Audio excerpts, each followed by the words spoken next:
ज्योतिष और जीवन में आपका स्वागत है। श्री गुरु चरणों में नमन कर श्री गणेश की वंदना करता हूँ। परमपिता परमेश्वर, वो परम शक्ति इस सृष्टि के समस्त कार्यों का संचालन जिन तीन स्वरूपों में करती है, सृष्टि के रचनाकर्ता ब्रह्मा, पालनकर्ता विष्णु, और फिर जब जरा जीर्ण की स्थिति उत्पन्न हो जाए तो उसको लय करने का कार्य करते हैं महेश। महेश भगवान महादेव का ही एक नाम है। तीनों तत्व, तीन प्रधान देवता, लेकिन महादेव कहा गया भगवान शिव को। देवों के देव महादेव, तीनों देवता, लेकिन महादेवता की संज्ञा, महादेव की संज्ञा, महादेव का नाम सुनते ही हम समझ जाते हैं कि भगवान शिव की चर्चा हो रही। क्या कारण है? शिव को ही महादेव क्यों कहा गया? रचनाकर्ता ब्रह्मा को क्यों नहीं? पालनकर्ता विष्णु को क्यों नहीं? वो जब सृष्टि में रहते रहते गंदगी की जरा जीर्ण की अवस्था बनती है, उसे लय करने का कार्य शिव करते हैं। वह तो कार्य है ही, एक और बहुत बड़ा कारण है, और वो है जब समुद्र मंथन हुआ, उसमें कई प्रकार के दिव्य पदार्थ निकले। लक्ष्मी, पारिजात वृक्ष, ऐरावत हाथी, कई अमृत के साथ साथ विष भी निकला।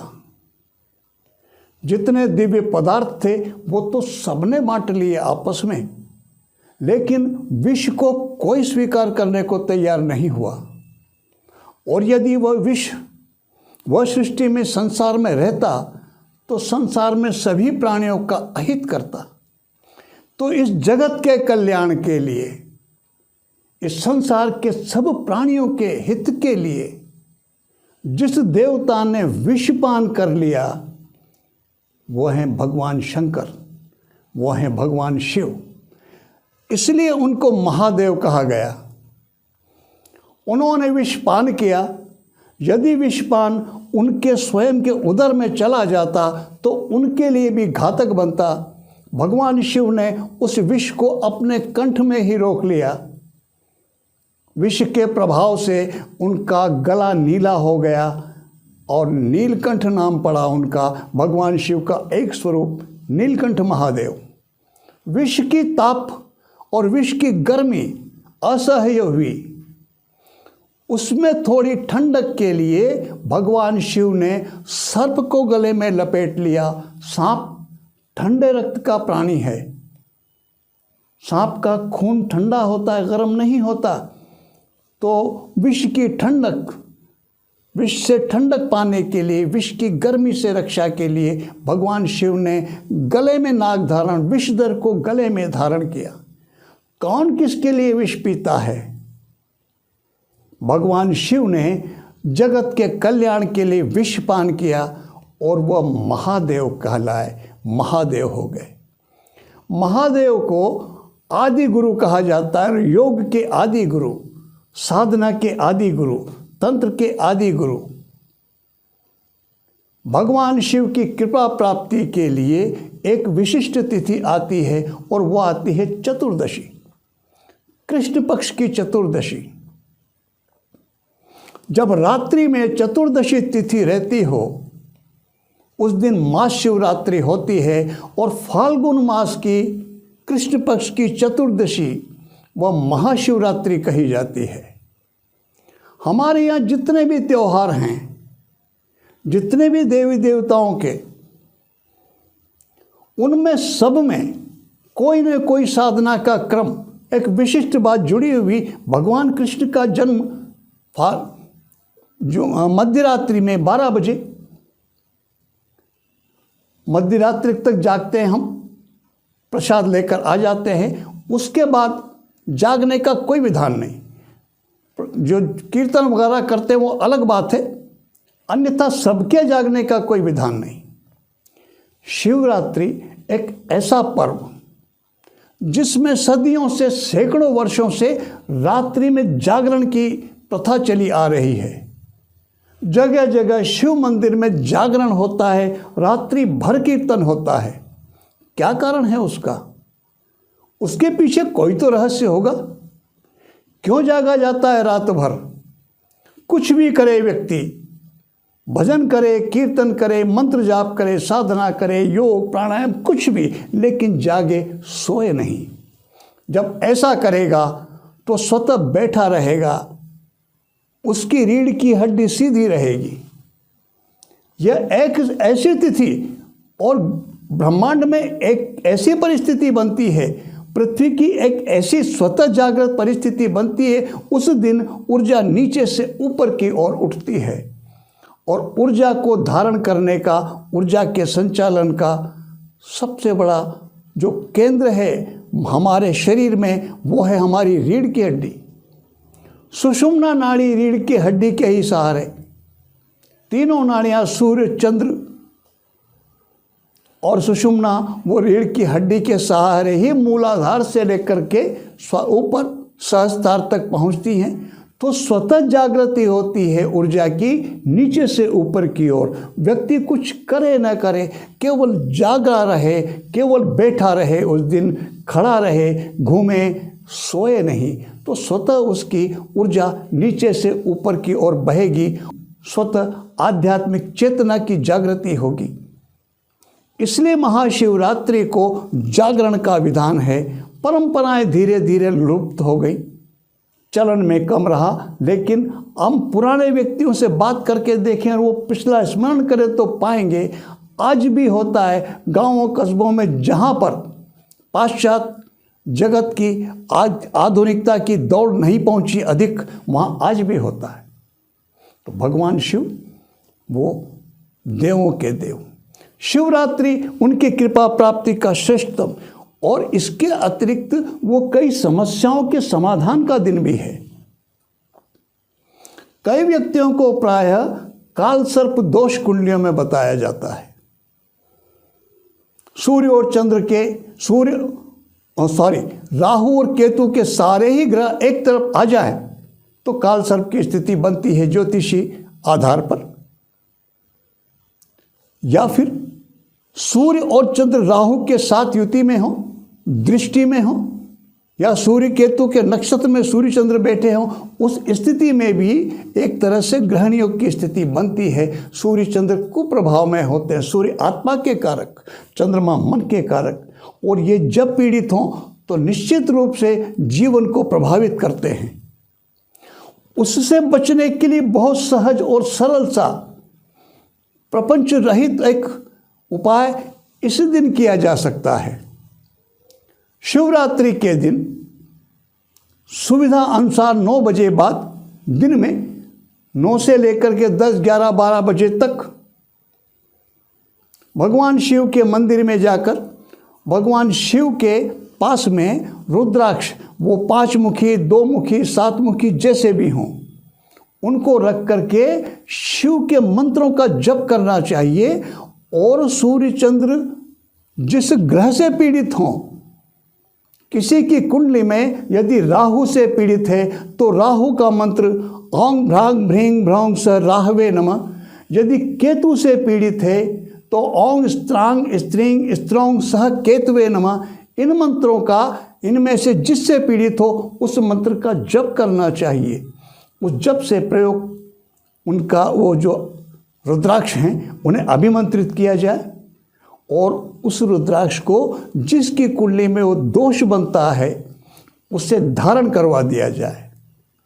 वो जो परेशानी ग्रहण योग के कारण आती है, जहाँ तक महसूस करता है उसमें शांति मिलेगी। भगवान शिव को दिन में उनको जो चढ़ाया जाता है धतूरे के, आंकड़े के बहुत प्रिय, सबसे प्रिय बिल्वपत्र। भगवान शिव को चतुर्दशी से बिल्वपत्र अवश्य चढ़ा करके अभिषेक करना चाहिए। और मेन प्रधानता वो है रात्रि की। सूर्यास्त के बाद रात्रि भर जाग करके 9 बजे 8 बजे बाद अभिषेक प्रारंभ करें। किसी भी गुरु मंत्र का जाप करें, शिव मंत्र का जाप करें, रुद्री पाठ करें, कुछ भी करें। और यदि राहु केतु से मुक्ति पाने के लिए भी रात्रि में जाकर अनुष्ठान करना चाहें तो वो भी विशेष फलदायी रहता है। अभी मैंने आपको जो एक सहजता प्रयोग किया, इसे रात्रि में भी किया जा सकता है। और रात्रि भर जाकर प्रथम और द्वितीय प्रहर विशेष साधना में फलदायी रहते हैं। किसी मंत्र को चैतन्य करना हो, विशेष करके शक्ति के मंत्र, शिव के मंत्र, वो बहुत आसानी से चैतन्य होते हैं महाशिवरात्रि की रात्रि में। उनको चैतन्य करके और फिर नियमित उनकी उपासना की जाए। महाशिवरात्रि के दिन भगवान शिव के मंदिर में बैठ करके एक माला किसी भी विष्णु मंत्र की जप करने के बाद फिर कनकधारा स्तोत्र का यथाशक्ति पाठ किया जाए। 5 पाठ, 7 पाठ, 11 पाठ, जितने कर सकते हों। लक्ष्मी मंत्रों का जप किया जाए। लक्ष्मी उपासना महाशिवरात्रि के दिन शिव मंदिर में बैठ करके करने से भगवती लक्ष्मी की विशेष कृपा बहुत ही अल्प समय में प्राप्त होती है। प्रायः व्यक्ति कर्जों से मुक्ति का उपाय पूछते रहते हैं। कर्ज से मुक्ति मिलेगी कब? जब अर्थ प्राप्ति होगी। जब तक धन की आवक नहीं होगी, कर्ज चुकाया कैसे जाएगा? कोई न कोई माध्यम बनना चाहिए अर्थ प्राप्ति का। भगवान शिव को औढ़रदानी कहते हैं। उनकी कृपा हो, सहजता से सब कुछ प्राप्त होता है।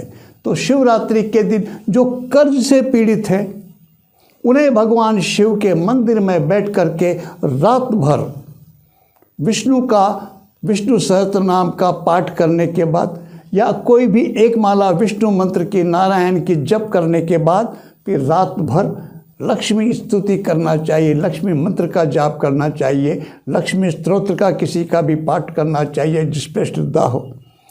कनकधारा का पाठ मैं उसका नाम विशेष रूप में से इसलिए ले रहा हूँ कि उसका प्रयोग अनुभूत है मेरा। कितने ही व्यक्तियों से मैंने करवाया। कनकधारा का स्तुति महाशिवरात्रि को करने के बाद और फिर नियमित उसका पाठ करने से बहुत अल्प समय में पर्याप्त धन लाभ होने लगता है और कर्ज से मुक्ति मिलती है, ऋण मुक्ति मिलती है और व्यक्ति संपन्नता को प्राप्त कर लेता है। जो भी हमारा लक्ष्य हो। कई व्यक्तियों को अल्पायु योग, आयु दोष जैसे दोष बता दिए जाते हैं और बड़े चिंतित से हो जाते हैं। कईयों की संतानों के बारे में उस तरह की बात बोल दी जाती है। आपके पुत्र की कुंडली में अल्पायु योग और प्रायः माता पिता बहुत चिंतित हो जाया करते हैं। ऐसे माता पिताओं को चाहिए कि महाशिवरात्रि के दिन घर पर और किसी मंदिर में बैठ सकें तो सर्वश्रेष्ठ, नहीं तो घर पे बैठकर भी किया जा सकता है। भगवान शिव का सामान्य रूप से जिस तरह पूजन करते हैं, पूजन करके रात्रि भर महामृत्युंजय का मंत्र का जप करें। संकल्प करें कि ये मैं अपने पुत्र के लिए कर रहा हूँ, अपनी पुत्री के लिए कर रहा हूँ, स्वयं के लिए कर रहा हूँ, पत्नी के लिए कर रहा हूँ या पति के लिए कर रही हूँ। जो भी जिसके लिए भी करना हो, उनके नाम का संकल्प करके महामृत्युंजय मंत्र का जप करके फिर समर्पित कर देना चाहिए। रेख में मेख वो भगवान शिव ही लगा सकते हैं। इसीलिए तो मृत्यु को टालने का जो मंत्र है वो भगवान शिव के नाम पर ही, महामृत्युंजय मंत्र के अधिष्ठाता देव वही हैं और उनका दिन प्रधान उनकी उपासना का वो महाशिवरात्रि। और उस दिन यदि उनकी कृपा की प्रार्थना उनसे की जाए, इस संकट से रक्षा की प्रार्थना उनसे की जाए तो रक्षा कैसे नहीं होगी। आवश्यकता है केवल हमारे मन में श्रद्धा के भाव की और सहजता से कुछ करने की। हम करना ही नहीं चाहते। सबसे बड़ी समस्या यूँ है कि हम कुछ करें नहीं, कोई हमारे लिए कुछ कर दे और कुछ हमारे लिए कुछ कर दे। इस हमारे लिए दूसरे के करने के फेर में ही सारी दुकान दे रहे हैं, जिसको कही जाती दुकानदारी कह सकता हूँ, मुझे कहने में कोई दिक्कत नहीं है। वो शुरू हो जाती है, लेकिन उस दुकानदारी को जन्म हम ही देते हैं। अनुष्ठान दूसरों पंडितों से करवाना चाहिए, उसमें कोई दोष नहीं है। मैं ये नहीं कह रहा हूं कि आप पंडित जी को बुला के किसी प्रकार का अभिषेक ना कराएं, जप नहीं कराएं, बिल्कुल कराना चाहिए, करवाइए, करिए, करवाइए, लेकिन स्वयं भी कुछ करना चाहिए। जो परिणाम, जो फल हमें स्वयं करने के मिलते हैं, वो किसी दूसरे के करने पर उतने विवशता हो। जो व्यक्ति जिसके लिए करना वो कर ही नहीं सकता हो, करने की स्थिति में ही नहीं हो, उस स्थिति में हम पंडित जी से अनुष्ठान कराएं, वो तो बात समझ में आती है, लेकिन हम स्वयं सक्षम हैं, खुद कर सकते, लेकिन खुद नहीं करना चाहते। हम चाहते हैं आराम से सोना, या हम चाहते हैं गेम खेलना, टीवी देखना, वो नहीं करना, तो फिर किसे दोष देंगे हम। तो शिवरात्रि का लाभ उठाएं। वर्ष में यह एक बार तिथि आती है और एक विशिष्ट समय आता है जो हमारी चेतना को जागृत करने का, सहजता से जागृत करने का सामर्थ्य रखती है। ये रात्रि महाशिवरात्रि। उस दिन रात्रि भर जागे और भगवान शिव की कृपा प्राप्ति के लिए उनसे प्रार्थना करें, किसी भी स्वरूप में करें, और कुछ नहीं तो रुद्राक्ष की माला पर नमः शिवाय का जप ही करें, भगवान शिव के किसी भी स्तोत्र का पाठ करें। निश्चिंत रहिए, भगवान शिव की कृपा प्राप्त होगी ही होगी। और जिन पर महादेव कृपा करें, फिर शेष दो देवों को तो उन पर कृपा करनी ही है। उस पर वो देवों के देव हैं। तो भगवान शिव, भगवान महादेव आप सब पर कृपा करें। इसी प्रार्थना के साथ मैं आप सबको नमन करता हूँ। नमस्कार।